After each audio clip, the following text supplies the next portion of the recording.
Bonjour à tous et bienvenue sur la chaîne YouTube de Cult & Click. Je suis évidemment avec le micro de Bigby et le micro de Care. Micro de Care, peux-tu t'avancer s'il te plaît ? Merci.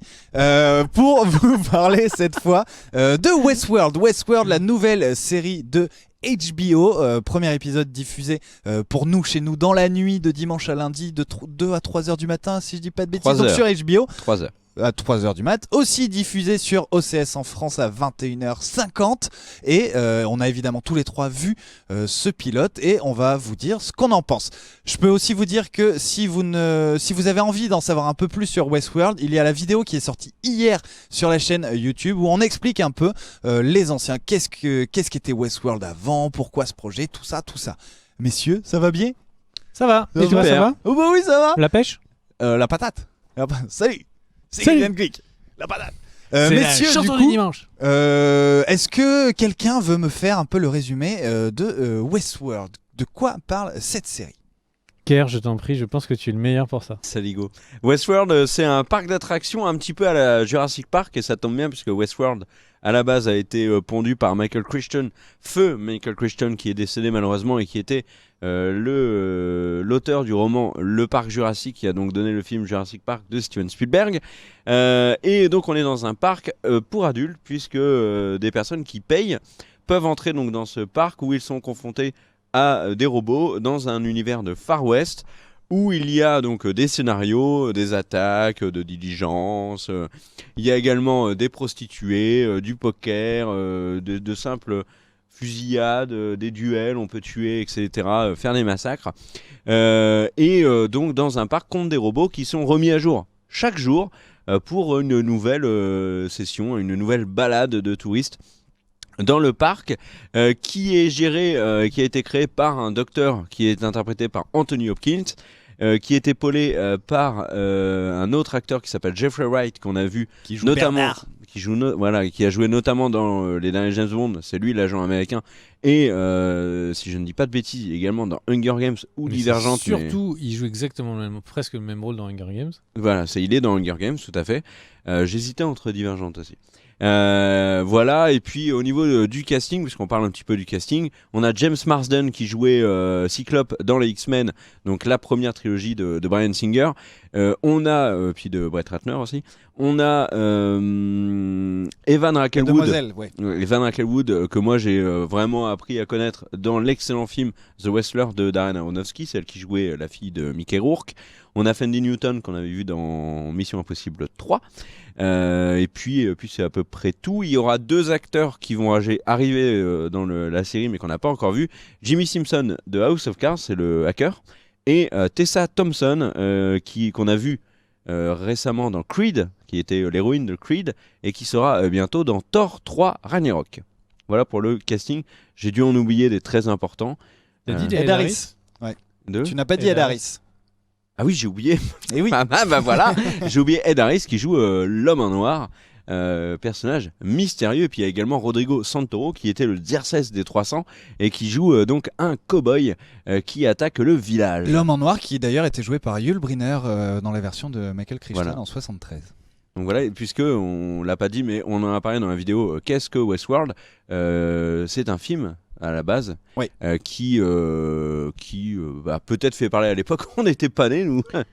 Alors j'ai envie de dire, attaquons directement sur les avis. Ouais. Mon cher Cardel, qu'as-tu pensé donc de The Westworld ? Ouais, alors avant de dire ce C'est que j'en ai Westworld, pensé, Westworld tout court. Avant de dire ce que j'en ai pensé, on va parler vraiment du pilote. Et même si parfois il vous semble qu'on parle comme si on connaissait la série entière, non, c'est vraiment sur ce pilote notre avis. Premièrement, on nous a vendu Westworld, et ça, bon, on l'a dit dans la vidéo précédente, comme étant le remplaçant de Game of Thrones. Donc forcément, on s'attend à un truc dantesque directement. Et en fin de compte, un peu déçu. Surtout frustré plus que déçu. Westworld, c'est en gros le concept, c'est de mélanger SF, vraiment pur SF, et Far West en fait, film de western. Ce qui est censé être son concept et donc sa force, je trouve en fait sa faiblesse dans ce pilote parce que j'ai trouvé beaucoup de passages très paradoxaux. C'est comme ça qu'on dit ? Non, c'est français, ouais. Oh. Tout à fait, on confirme. Et je ne savais pas trop sur quel pied danser tout comme je pense la série n'a pas su pour l'instant réussir à trouver dans quelle direction elle devait aller vraiment. Y a pas mal d'intrigues, mais j'ai l'impression qu'on connaît les intrigues dès ce pilote en fait, et qu'on sait à peu près déjà quelles sont les questions que les gens se posent, et en ayant l'impression que ces questions-là, il faut y répondre vite, sinon si on va mettre 30 ans à y répondre, ça va un peu me sortir de ça. En dehors de ça, On va parler d'ailleurs dans la deuxième partie de la vidéo qui sera plus théorie et de la suite. Du coup, on parlera un peu donc de ces différents mystères. en dehors de ça, en fait, encore une fois, cette série, je l'ai vraiment, quand je l'ai regardée, trouvé très paradoxale, parce qu'en même temps, j'ai adoré, et en même temps, j'ai pas. Ah, c'est bon, je suis revenu à l'antenne. En même temps, j'ai adoré. En même temps, j'ai adoré, et en même temps, j'ai gêné par certaines choses, gêné notamment par certains plans quand ils sont dans cette espèce de labo, que j'ai trouvé des limites des plans d'une mauvaise série de sci-fi. Notamment, alors il y a une discussion qui se passe sur une terrasse. J'ai trouvé la réalisation vraiment pas top. Certes, le contenu était intéressant de ce qu'il disait, mais la réa était pas top. Et c'est plein de petites choses comme ça qui, en fait, en font un tout un peu mitigé, quoi, moyen, ou ouais, pourquoi pas, mais en fait pas vraiment. Voilà pour l'instant ce que j'ai pensé de ce pilote. Toi, mon cher Kerr, qu'est-ce que tu en as pensé ? Et ben moi j'ai trouvé que c'était un pilote très réussi parce que alors, moi je ne connaissais pas Westworld, j'avais pas voulu voir les trailers et du coup j'ai découvert vraiment, bon je savais en gros l'histoire, mais voilà, j'ai vraiment découvert cette série qui, je trouve, dans chaque scène m'a apporté des éléments surprenants, des éléments qui ont construit un petit peu tout ce que va être Westworld par la suite, ont bien introduit les personnages, même si certains sont manquants et certains sont très effacés. Je pense notamment aux prostituées et Fanny Newton en particulier. Mais voilà, on arrive vraiment dans un univers qui est bien construit, bien mis en scène, bien introduit, et qui petit à petit, tout au long de l'épisode, met en place vraiment des mystères qui vont être développés tout au long. Donc par exemple avec l'homme en noir, on se pose plein de questions sur mais alors les robots peuvent-ils vraiment tirer sur les humains, qu'est-ce qui se passe s'ils prennent un vrai pistolet, etc. Enfin, il y a plein de trucs qui m'ont un peu On n'est pas dans la partie spoil encore. oui, il y a plein de trucs qui m'ont trituré le cerveau.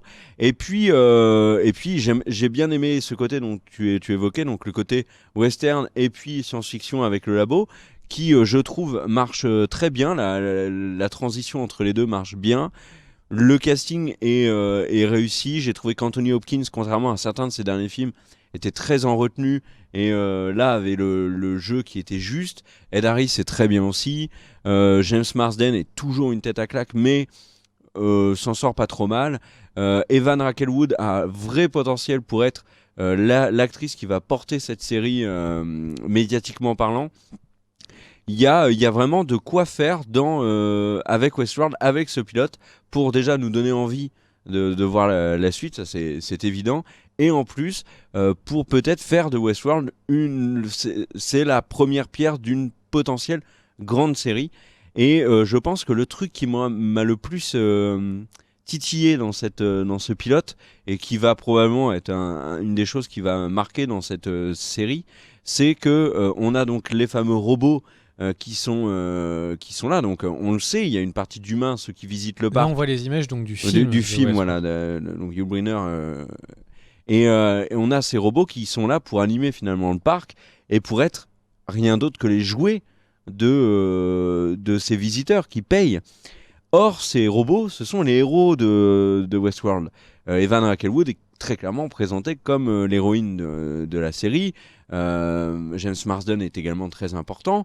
Et en fait, c'est difficile pour nous, en tant que spectateurs, en tout cas c'est ce que j'ai ressenti, de nous placer comme, finalement, on est spectateur de leur quotidien, on s'attache à des personnages qui, de un, ne contrôlent rien, parce qu'ils sont vraiment les jouets des visiteurs du parc, qui vont un jour les tuer, un jour les torturer, un jour les violer. Donc en fait, tu te rends compte que leur quotidien, même s'ils sont réunis... Ils peuvent être parfois très gentils avec eux aussi. Oui, aussi. Mais même si... Ben oui, mais bon, le pilote te montre des côtés quand même assez sombres. Et en fait, tu te rends compte que ces personnages-là ont beau être initialisés chaque jour, eh ben, dans les faits, ils peuvent passer une journée absolument immonde, qui a beau être oubliée très vite, ils l'ont quand même vécu. Et puis surtout, tu te dis, comment ces personnages-là auxquels tu t'attaches vont pouvoir se sortir de cette galère, même si ce ne sont que des robots, parce que en fait, le pilote te montre par de très nombreux moyens à quel point les hommes dans la série peuvent, enfin dans le parc, peuvent réduire à néant chaque robot. Il y a plein de phrases qui prononcent, qui permettent d'arrêter le robot et de le redémarrer. Enfin, tu vois, et tu te dis, si à un moment donné il y a un soulèvement, mais comment vont-ils réussir à rester entre guillemets en vie face à un humain qui au final contrôle tout. Or, ce sont vraiment des héros. Et j'ai eu l'impression que j'étais en train de regarder un truc. Alors certes, ce sont des robots, mais j'ai eu l'impression de regarder des esclaves finalement d'un système avec le désir que finalement ils s'émancipent et qu'ils ne soient plus victimes de l'esclavage qu'ils subissent. Donc voilà, moi, pour résumer très rapidement, j'ai beaucoup apprécié ce pilote qui m'a donné envie de voir la suite et je suis assez optimiste sur cette série, même si, alors là il faut le dire, elle a été présentée comme la nouvelle Game of Thrones. Je ne vois, en dehors du compositeur Amin Djawadi, aucun point commun avec Game of Thrones, puisque Westworld a été présenté comme la série adulte avec du cul, du sang, qui allait avoir une intrigue aussi développée que Game of Thrones à tous les niveaux. Alors il y a une scène très violente, mais au niveau du sexe, au niveau de la profondeur des personnages et de ce que l'intrigue peut nous amener, on est quand même... Enfin, c'est pas du tout comparable avec Game of Thrones qui est arrivé avec un nouveau monde, avec plein de familles, avec des vrais enjeux politiques, une menace qui venait du Nord, etc.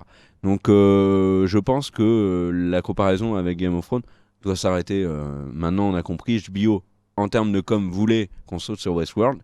Ils ont réussi, on a sauté dessus. Maintenant, c'est deux séries complètement différentes. Et tout, Kiké. Ici.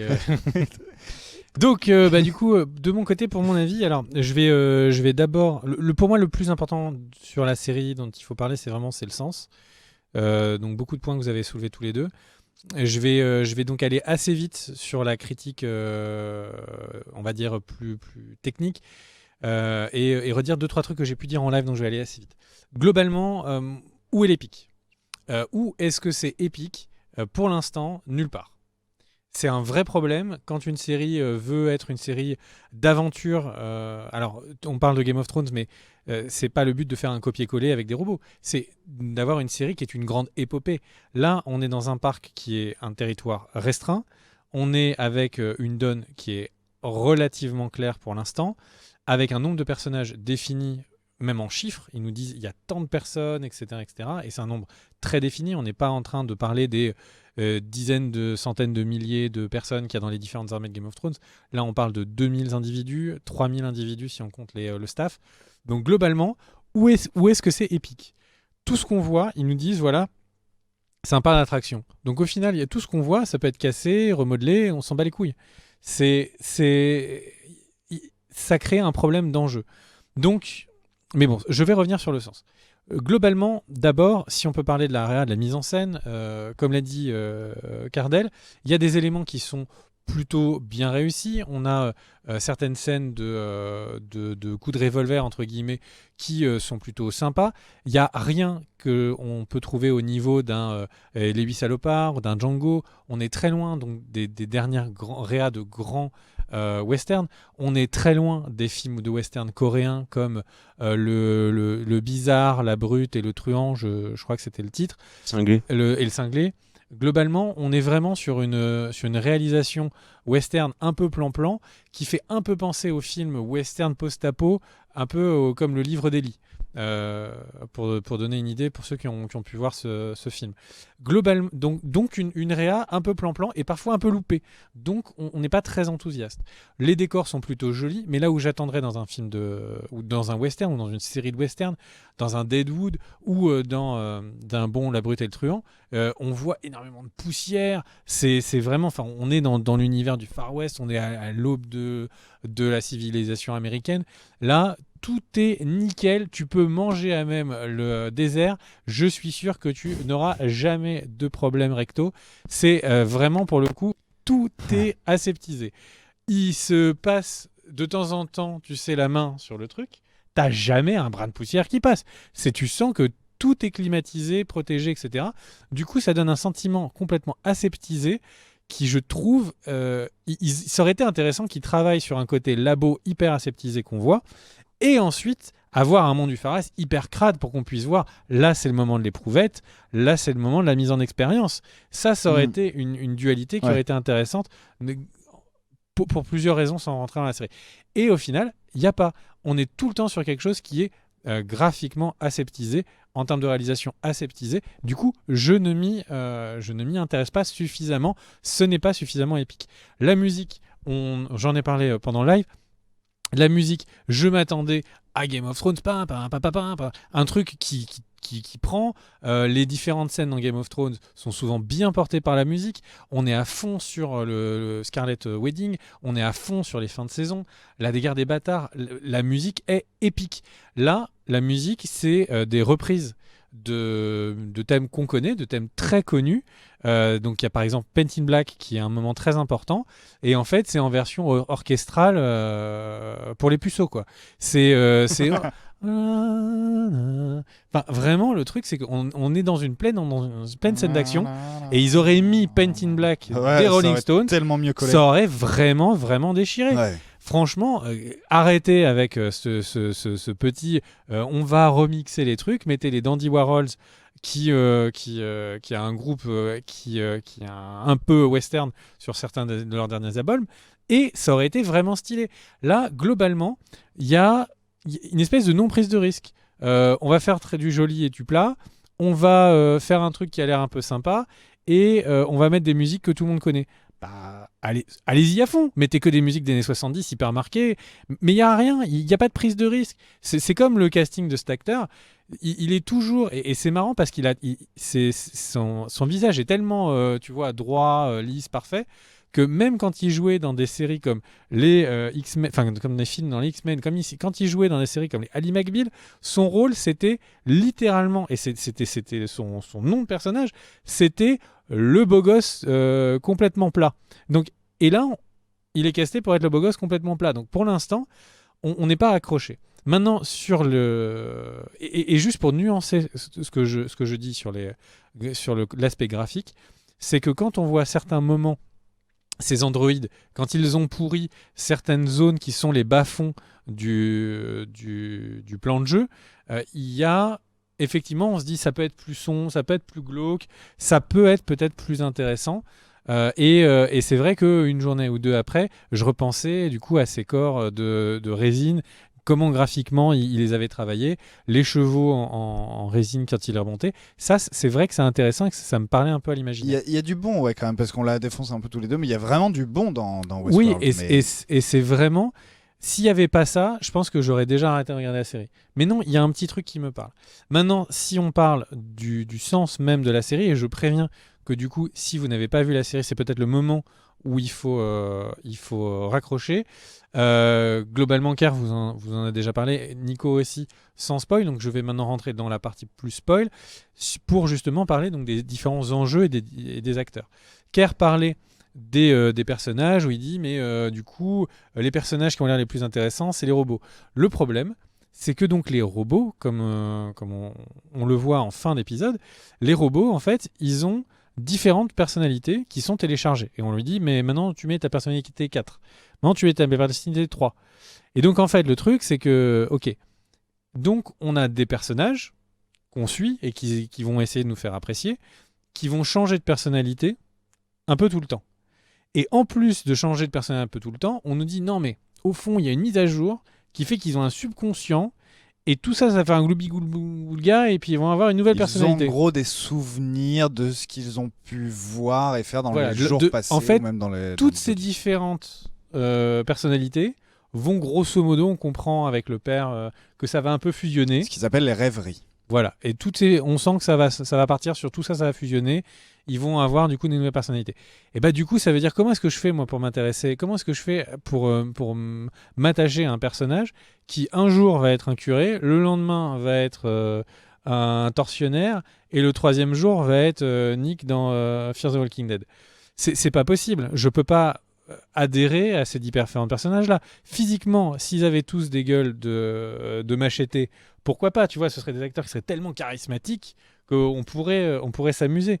Là, ils sont tous relativement plats, et c'est volontaire parce que ça doit être déjoué.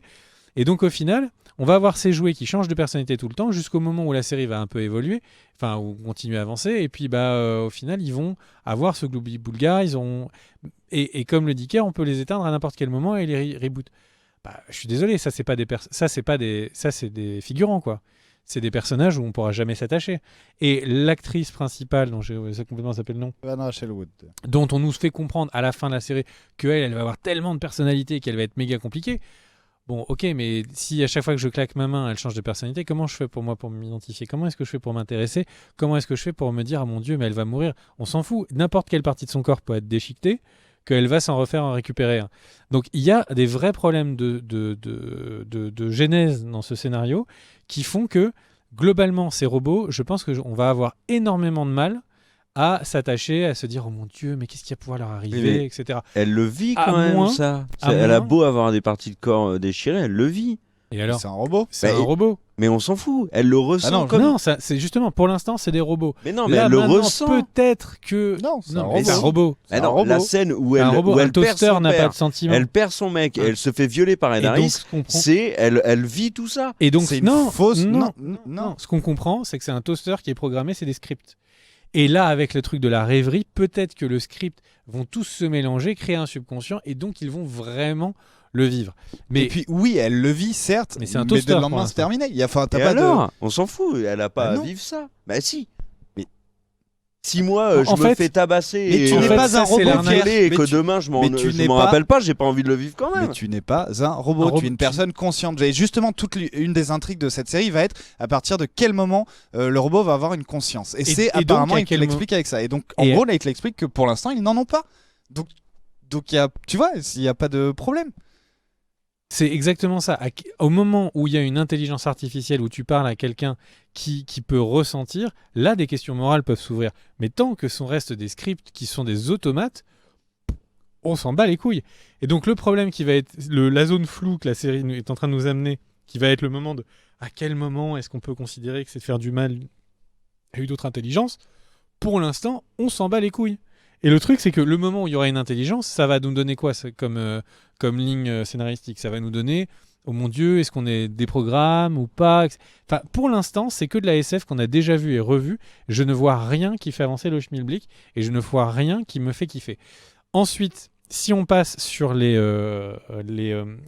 autres petites histoires, globalement, bon, les personnes qui se baladent dans le... Enfin, globalement, en fait, le problème, c'est que cette thématique du parc, ça devait être un truc de ouf dans les années 70. Méga révolutionnaire, tu viens, tu t'amuses, tu joues aux robots, enfin, tu as des robots, tu joues, etc. Très bien. Du coup, on a le maître du jeu qu'on voit à plusieurs reprises là, qui dit j'ai scripté les histoires, etc. Tout ça, très bien. Le problème, c'est que nous, notre conscience collective, l'humanité en 2016, en fait, elle a découvert les MMORPG. Et les meuporgs, comme on appelle de temps en temps à Télématin. Donc le truc, c'est que les MMORPG, ou donc les jeux multijoueurs, massivement multijoueurs, c'est justement ça. Donc c'est des personnes, pour ceux qui ne sont pas très gamers, c'est des jeux où les gens arrivent, se connectent, ils ont un avatar, ils se baladent, ils font tout et n'importe quoi. Il y a une partie du jeu sur laquelle il y a des personnages qui sont les PNJ, donc les personnages non joueurs qui ont leur vie. Et les joueurs interagissent avec les non-joueurs, et quand il y a une quête qui va arriver, il y a une quête qui arrive. Là, ce qu'on comprend, c'est que grosso merdo, les robots sont des personnages non-joueurs, donc ont des quêtes, ils ont des routines, tous les jours ils font ci, ils font ça, et etc. Et donc on a les personnages, nous, joueurs, qui... Et je pense que le problème, c'est que la série, entre le grand public, et donc là, c'est les vidéos pour ta tata et ton tonton, eux qui n'ont jamais fait les MMORPG, qui vont découvrir un peu toutes les thématiques de les quêtes, les machins, le fait que les personnages ils aient leur routine, etc. Enfin, tous ces trucs de la découverte du monde connecté. Mon tonton et ma tata, quand ils vont regarder cette série, parce que cette série, elle n'est pas faite que pour les 20 ans, 30 ans, il va se passer des épisodes. Et puis, nous, qui sommes une génération un peu plus jeune, ou peut-être qui ont déjà joué à un MMO ou qui connaissons des gens qui ont déjà... on va se faire sacrément chier quand ils vont nous expliquer la vie des jeux vidéo. Donc, globalement, j'ai l'impression que cette série, elle est partie pour être dans un vrai bain de sable mouvant pendant super longtemps. Parce que les robots et la révolution des robots, je la vois pas arriver tout de suite. Là, c'est parti pour qu'on nous fasse découvrir pendant des épisodes et des épisodes, mais est-ce que oui ou non, ils ont une personnalité ? Ensuite, on va découvrir pendant des épisodes et des épisodes, mais qu'est-ce que tu sais, ce truc de genre, non, mais il y a les joueurs qui veulent quelque chose, il y a le staff qui veut un autre, mais le direct management, eux, ils veulent en faire des robots psychopathes pour tuer tout le monde sur le battlefield. Ok, mais bon, pour l'instant, on les a pas vus, on s'en fout. Et après, il y a le contexte du fameux jeu, etc., qu'il va falloir aller expliquer à mon tonton et à ma tata, et que moi, je vais bien me faire chier quand ils vont m'expliquer. Donc, c'est un problème. Et après, si juste on parle de Ed Harris une seconde, Ed Harris, c'est peut-être un des trucs qui est peut-être la bouffée d'air, c'est-à-dire que bon, ça a l'air d'être un salaud, ok, très bien, mais ça a l'air d'être aussi celui qui fait avancer le schmilblick en disant non mais en fait il y a vraiment un jeu, quand il scalpe le mec on voit qu'il y a vraiment une carte, donc il y aurait vraiment des mystères qui font avancer, donc ça veut dire que Ford, le scientifique, a vraiment mis en place des choses pour faire avancer le grand jeu qui serait donc une succession de mystères. Est-ce que ça veut dire qu'il ne faut pas faire disparaître merde, j'ai oublié son nom. Ford, l'acteur. Anthony Hopkins. De faire disparaître Anthony Hopkins du scénario pour que du coup on soit à la recherche de qu'est-ce que l'architecte a voulu faire avec ses robots. Globalement, et que donc lui, qui est donc l'enfoiré de service, soit au final la seule solution parce que c'est le seul qui comprend un peu le règle du jeu. J'ai envie de dire, ça c'est encore du déjà vu, mais pourquoi pas, je peux suivre pendant quelques épisodes ça. Donc, je suis pas en train de dire que c'est une mauvaise série. On parlerait pas aussi longtemps d'une mauvaise série. Ce que je suis en train de dire, c'est que cette série, elle a beaucoup d'aspects graphiquement intrigants. Il y a beaucoup de petits trucs qui sont intrigants. Le problème, c'est que j'ai très très peur. On est au pilote, on verra l'épisode 2, on verra l'épisode 3.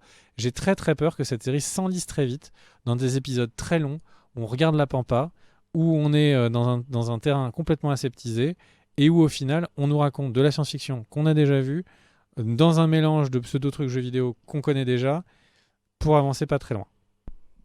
Moi, je pense que, en fait, il y a... Le problème, je crois, vient du pilote et du choix de scénario de ce pilote. On commence, en fait, directement comme si on était dans la vie de tous les jours, sans vraiment d'explication. Ce qui est déjà quelque chose qui te sort un peu. Parce que tu vois des choses où tu te dis, attends, là, j'ai pas compris, c'est chiant, je comprends pas ce qui se passe et tout. Je pense que vraiment l'orientation de ce pilote a été une erreur. C'est pourquoi j'ai aussi énormément de foi et d'espérance pour la suite, parce que j'ai pu voir la preview de l'épisode 2, et j'ai l'impression que le tir est un peu plus rectifié, c'est-à-dire qu'on voit un peu plus comment marche le parc, tout ça. Au point où, franchement, aujourd'hui, en regardant les articles c'était les 20 questions qu'on se pose après le truc du pilote, les 10 choses qu'on n'a pas compris, les 5 trucs dont on aimerait savoir ce qui se passe. Et je trouve que c'est très dommage pour un pilote de commencer comme ça et de ne pas commencer vraiment comme un truc où, écoute mec, donc c'est-à-dire un pilote, voilà ce qu'est la série, voilà vers où on veut aller, et après on va s'amuser. Je pense que le pilote raté en fait. Et alors pour réagir sur ce que tu dis, notamment il y a un truc qui a un problème que je pense être un problème de sens. Quand tu commences l'épisode, tu arrives sur le personnage du beau gosse. Oui. Et on te dit non mais les newcomers, c'est eux qui sont importants, ouais. et tu le vois. Donc tu te dis ok. C'est un newcomer. C'est un newcomers, c'est eux qui en est tous là pour lui faire plaisir, etc. Donc on regarde et on scrute tout ce qui se passe de ce mec-là parce qu'on se dit il va y avoir des trucs, etc. On est déjà en train de se dire ok, on suit le personnage principal, est-ce que du coup il va m'intéresser. Et en fait, il se fait dézinguer. Et donc tout de suite on nous dit je vais perdre 15 minutes. Donc en fait les gens pour qui t'intéressent, bah non en fait on s'en fout, c'est des cyborgs, ils reviennent le lendemain et tu le revois comme ça dans son train en mode bah les couilles. Donc en fait la série, le pilote t'explique que de t'intéresser aux robots pour l'instant ça n'a pas d'intérêt. Ouais. Donc c'est vrai que ce pilote est mal branlé. Je pense que et il est d'autant plus mal branlé que quand les trailers nous ont expliqué tout le en 45 secondes, 2 minutes, les trailers nous ont expliqué exactement tout ce que nous a expliqué le pilote. Ouais, je pense. Mais qu'est-ce que t'en penses, mon cher Kerr ? Je vous trouve très très dur. Là, j'ai vraiment l'impression que vous avez vu un épisode de Fear the Walking Dead, quoi. Non, je vous trouve très dur. Moi, j'ai trouvé ça intéressant, C'est le des- côté. Il y a beaucoup le de points piège. que je pose par rapport justement à cette avancée, au fait qu'on va pas. Qu'est-ce que t'en penses? Moi, déjà, je trouve ça intéressant de mettre en scène ce que nous connaissons dans les MMO. Donc, comment est-ce qu'ils vont nous montrer que le système des quêtes, l'arrivée des voyageurs, tout ça, ça m'intéresse. Combien ils payent, comment ils J'aurais gèrent. justement aimé plus le voir. Mais Pour on le jeu, je reverra trouve ne après. pas Un l'avoir. pilote te montre pas tout. Non, mais un pilote est fait pour t'intéresser au truc. Et là, comme ça, j'ai juste pas envie, tu vois, forcément de m'y intéresser. Mais Ah je oui, suis mais d'accord. c'est comme si tu regardais le pilote de Game of Thrones et tu disais, bon alors, l'épisode vient de se terminer, je Non, sais non, pas attends. qui sont les marcheurs blancs, Non, non. c'est n'importe quoi. Non, Non, attends 2 secondes. Je vais m'arrêter sur Game of Thrones. Désolé si je vous spoil le premier épisode. Premier épisode de Game of Thrones. Tu as notamment Bran qui se fait pousser, qui tombe par un mec qui est en train de baiser sa sœur. Non, t'as des trucs qui te donnent envie Et de là voir aussi. la suite.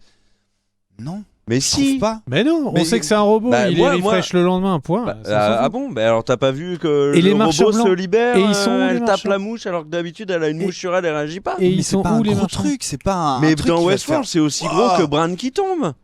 Mais non. Mais si, puisque ça va non, être faut remettre les choses dans leur ça va être contexte. faut pas- l'élément. Mais non, pourquoi? Non, Ça va l'élément être est arrivé bien avant. J'aurais été d'accord si tu m'avais dit c'est le père qui commence à réaliser, qui dit un truc à l'oreille. Ça, c'est la mouche. Enfin, c'est juste un effet de style pour te faire série. Ah non, c'est pour te montrer que le personnage que tu suis depuis le début et que tu penses qu'elle n'est pas du tout concernée par le problème de Si, mise à si. jour, l'est complètement. Non, au contraire. Ils Non, nous le non. disent Ah bon, très allez, bien. ok. Au moment où Oui. il y a l'interrogatoire, ils nous disent elle a été concernée par le truc et c'est le personnage le plus vieux Et de tout c'est le le parc. plus vieux de tout le parc et c'est Ils te le bien disent sûr noir que sur oui. blanc que c'est attention, ça va être. Ah elle oui, donc qui en va être effet, la- s'ils nous ont dit depuis 15 minutes que c'est un T'énerve robot pas, hein, qui est t'inquiète. souci, Tout va bien. qui est embêté par la mise à jour, ah oui, en effet, la mouche ne sert à rien. Mais comme moi, j'ai regardé l'épisode et que j'avais pas compris que elle était contaminée entre guillemets par le bug de la mise à jour, Ils le disent. bah. Bon, Donc il y a peut-être aucun enjeu dans cette série. Peut-être que moi c'est Mais le pas du truc tout, qui Car, C'est me pas ce qu'on dit. c'est le truc qui me dérange dans votre analyse, c'est vous dites qu'il y a rien dans l'intrigue qui n'est pas du déjà vu. Ouais, oui, et puis Dans que Game l'on of ne sait Thrones, pas. C'est ça qui me Dans dérange. Game of Thrones, j'avais vu des zombies, les marcheurs blancs, j'ai pas compris ce que c'était, ça m'a intrigué. Dans Et ils dans en Game- font pas trop. C'est juste la scène du début de Game of Thrones. Voilà. En plus. C'est Et pas en tout le plus, truc. Ensuite, quand on arrive sur, pour reprendre l'exemple de Bran, de voir une série qui flingue un enfant, épisode 1, je n'avais pas trop vu. Donc au final, Oui, cette, bah, il y en cette avait série, plus. elle L'inceste, faisait, puis le- elle ouais, faisait avancer les choses. Oui, non, mais bien Que sûr. ce soit en racoleur ou pas en racoleur, ça c'est pas ce que on discute sur Game of Thrones. Le truc c'est que elle a apporté des nouvelles choses. Là pour l'instant, je n'ai rien vu de neuf. Je Il y a trouve- absolument rien de neuf. En fait, je trouve qu'elle laisse trop de mystère pour laisser du mystère, sans vrai fond derrière. C'est-à-dire que, tu vois, on te donne un peu les trucs au compte-gouttes, mais des choses que j'aurais pu apprendre avant. On te laisse planer une espèce d'intrigue. Effectivement, sur Twitter, quand j'ai demandé aux gens, vous en avez pensé quoi, les seules réponses que j'ai eues, c'était intriguant. Ouais, j'ai pas compris. C'était ça, tu vois. C'est parce que je trouve que ça laisse du mystère pour du mystère et non pas pour servir le propos de la série. Maintenant, je lui laisse un espoir. C'est pour ça qu'en préambule de ce qu'on a dit, j'ai dit attention, on critique le pilote et non pas la série entière. Là, c'est vraiment la critique du pilote. On va lui laisser sa chance, bien entendu. Et je pense que l'épisode 2 sera bien mieux. Je me suis un peu renseigné. Nolan lui-même a dit qu'il trouvait qu'en fait, au final, donc Jonathan Nolan, qui a créé la série et écrit le scénario avec l'aide de sa femme, a dit qu'il s'était rendu compte que le projet était peut-être un peu trop gros pour lui. Il y a eu beaucoup de reshoots pour l'épisode 1 parce que justement, le projet a été retardé de plusieurs années parce que justement, il se prenait un peu les pieds dans le tapis et lui-même dit, tu vois, que pour l'instant, en tout cas sur le pilote, ouais, le truc était peut-être un peu gros pour lui et que voilà, c'est Jonathan Nolan lui-même, si tu veux, En qui dit ça. innovant, je trouve que la série, alors je vous rejoins complètement là-dessus, n'innove pas vraiment là où Game of Thrones avait apporté des choses originales ou Walking Dead à l'époque, parce que c'est Walking Dead qui a commencé à shooter une gamine dès le premier épisode. Comparons à iRobot. Pour l'instant, iRobot avec Will Smith, qui n'est pas le film de l'univers, qui est un film sur les robots et sur l'intelligence artificielle, en 10 minutes de film, sur le fait qu'il y a un accident, machin, etc., on se pose des questions, il y a une enquête qui commence, on est 10 fois plus intrigué et intéressé, et on se pose 10 fois plus de questions sur le personnage du robot, est-ce qu'il est vrai ou pas, enfin, est-ce que c'est une intelligence ou pas, pourquoi, qu'est-ce qui se passe, etc., que en 1h10 de Westworld. C'est ça le problème. Et donc le truc, c'est que il y a un élément salvateur qui pourrait arriver, c'est si cette série a un rythme soutenu. La question, c'est que ce pilote a un rythme très faible, donc on va voir, ce n'est qu'un pilote. Comme l'a dit Cardell, c'est en plus une série qui a été accouchée au bout de très longtemps, mais on va voir, mais si elle a un rythme soutenu, si on voit qui sont les dirigeants du parc dès l'épisode 2, si on voit tout de suite des signes des robots qui s'attaquent aux humains, si tout de suite on a le premier humain blessé et qui ne savent pas comment le gérer. Ça a l'air d'être le cas à l'épisode 2. Ouais. C'est vraiment, si cette série va vite, l'épisode 2, elle aura rattrapé la science-fiction classique où on sait, bah voilà, les robots, qu'est-ce qui se passe, etc. Et on sera sur nos rails. Et épisode 3, épisode 4, épisode 5, là, il faut qu'elle nous surprenne. Tu sais, encore une fois, Breaking Bad, si je m'étais arrêté au pilote, j'aurais pas continué la série. Ça arrive, il y a plein de séries fantastiques, et notamment Breaking Bad, qui, je trouve, ratent leur pilote. Je pense que ce pilote est raté. Mais que, bon espoir vraiment pour la suite. Mais trop encore une fois, trop de mystère pour du mystère et pas pour vraiment servir le propos. Ouais. Et ça manque vraiment d'un souffle épique. Ça manque d'un moment où c'est le putain de Far West, quoi. Mettez-vous sur un cheval, la pampa, une musique, pas, tu sais, vraiment un C'est truc pas qui... du Far West. Bah, tu peux pas dire ça s'appelle Westworld. Bah oui, mais c'est pas parce que tu vas au parc Astérix que t'es un putain de Gaulois. Même si Sarkozy a dit le contraire. Non, mais dans les faits, non, tu vois. Et là, en fait, c'est juste des mecs d'aujourd'hui. Donc, des cas. En plus, apparemment, ça coûte la peau du cul d'aller à Westworld. D'après ce que j'ai trouvé, ce serait $40,000 la journée. Donc, voilà. Donc, ça veut dire que c'est un Je vais chercher mes fiches d'ailleurs, d'entreprise, blablabla, qui se paye son billet. Le truc le plus ouf qu'il a fait dans sa vie, c'est peut-être qu'il a tiré au fusil à pompe dans un concours de balle-trappe. Et là, tu lui dis, mec, tu montes sur du cheval, tu vas arrêter un bison avec ton lasso et tu vas buter 45 Indiens dans la foulée. Il sait pas le faire. Le kiff, l'adrénaline qu'ils sont censés ressentir. Est-ce que tu les ressens là? T'en as pour $40,000 d'adrénaline? C'est juste le mec qui arrive et qui tue Rodrigo Santoro et qui dit, oh putain, je l'ai tué, regarde, il est mort. C'est ça. C'est le kick de base qui balancé dans un parc à une époque qui est... Une série sur ça, est-ce que c'est quelque chose que tu regardes toutes les semaines? Ça peut être intéressant parce que un des gros trucs et qu'on n'a pas parlé dans la série, et c'est l'utilité du parc, c'est l'apparition de Franck Dubosc, épisode 2. C'est camping. Wouh, on fait le petit camping. C'est de montrer comment les visiteurs du parc se comportent, le côté anthropologique. Est-ce que le mec va juste aller tirer des coups au bordel parce qu'on est dans une société où il y a du cul partout mais où personne ne baise? Est-ce que le mec il va aller buter des gens dans le parc parce que là c'est pas sanctionné et que voilà? Est-ce que il va essayer de faire le bien? Est-ce qu'il va aller s'attacher à des robots en sachant que c'est des robots? Est-ce qu'il va partir à l'aventure? Tout ça, c'est ce que j'espère voir très vite dans les épisodes, pas dans 15 épisodes où on a un flashback, tu sais, à la Lost, dans sa vie réelle, qu'est-ce qui se fait chier? Non, vraiment, c'est tout ce que je peux espérer sur la série. Et vraiment, elle a su au minimum créer un peu d'envie, tu vois, d'envie que ce soit mieux. Et puis, Game of Thrones se terminant dans 2 saisons, je n'ai qu'un espoir, c'est de ne pas avoir 4 ou 5 ans, comme on a vécu après Rome, à avoir un trou vraiment de séries. Enfin, il y avait Lost qui a continué encore un peu, mais d'avoir un trou vraiment de séries épiques. Le truc, c'est que je ne peux que espérer, mais il faut qu'elle accélère, quoi. Mais en fait, tu vois, parce que tu nous dis tout à l'heure, donc vous avez déjà compris l'intrigue du truc. Nolan l'a dit lui-même, et ça, je pense que tout le monde l'a compris dès le premier épisode. Savoir à quel point ils peuvent se souvenir, ce sera un point essentiel de la saison. Ouais, ok, j'ai compris, mais savoir à quel point ils peuvent se souvenir sur 10 épisodes. Mais ça, dans les faits, je m'en contrefous. C'est le fait qu'ils se souviennent. Ok, moi, ce qui m'intéresse, c'est comment est-ce qu'ils peuvent s'en sortir une fois qu'ils s'en sont souvenus. Comment est-ce qu'ils peuvent se libérer du joug humain. Donc toi, t'es dans 20 épisodes. Bah ouais, et alors? Moi, ce qui m'intéressait dans Game of Thrones au début, c'est comment les Stark vont se venger de Bran qui vient de tomber, comment est-ce qu'ils vont pouvoir buter la menace. C'est pas, enfin, tu vois, il y a aussi ça. Je pense que c'est un peu le problème. Épisode 3, en fait, c'est ce que j'essaye de vous dire comment tout à l'heure. Que les Stark vous refusez ils vont bouger, etc. C'est épisode 3, épisode 4. Non, mais d'accord. Je trouve que nous n'avons aucune empathie pour les androïdes. Aucune. Mais moi, je suis juste en train de vous dire que moi, si j'en ai de l'empathie. Parce que c'est ce que j'essayais de vous dire depuis tout à l'heure. C'est un peu l'image de l'esclave. Les androïdes, on a beau dire oui, c'est juste du plastique, c'est quand même les machines contrôlées par des humains qui en font ce qu'ils veulent. Et là où moi, je trouve que la scène du viol et du massacre, c'est que Evan Rachel Wood, elle ressent ce qu'elle est en train de subir. Elle ressent la mort de son père. Et j'ai pas envie que quelqu'un connaisse la mort de son père. Elle ressent la mort de son mec. Et j'ai pas envie que quelqu'un ressente la mort de son mec. Mais ce n'est Et pas après, quelqu'un. elle se fait violer. C'est ça le truc, tu emploies le mot quelqu'un, ce n'est l'instant. pas Mais quelqu'un. parce qu'elle le ressent. Ça a beau ne pas être un robot, elle le ressent. C'est ça que je suis en train de dire. Ok. Même si c'est un scénar, etc. Non, elle mais le c'est- ressent. Et avec l'arrivée des souvenirs, avec les rêveries et justement le problème de la mise à jour, ça ne va être qu'accentué. Parce que le Oui, lendemain, mais elle s'en rappellera. Pour l'instant, ça l'est pas vraiment. Oui, mais ce bon. truc immonde, elle le vit quand même. En fait, cette espèce d'humanisation que tu fais du robot, moi je l'ai pas fait du tout parce que je trouve que la série ne te permet pas. Notamment le fait qu'il te montre qu'il se réveille et que tout va bien. En fait, c'est pour ça aussi que l'empathie n'est pas créée. L'empathie, tu l'as soit parce que tu as été touché par la scène, mais pas parce que les créateurs ont réussi à créer dans la série et à te faire ressentir. C'est ça le problème. Ce serait un chien qui se ferait torturer, hein, j'aurais été 10 fois plus triste que là, quoi.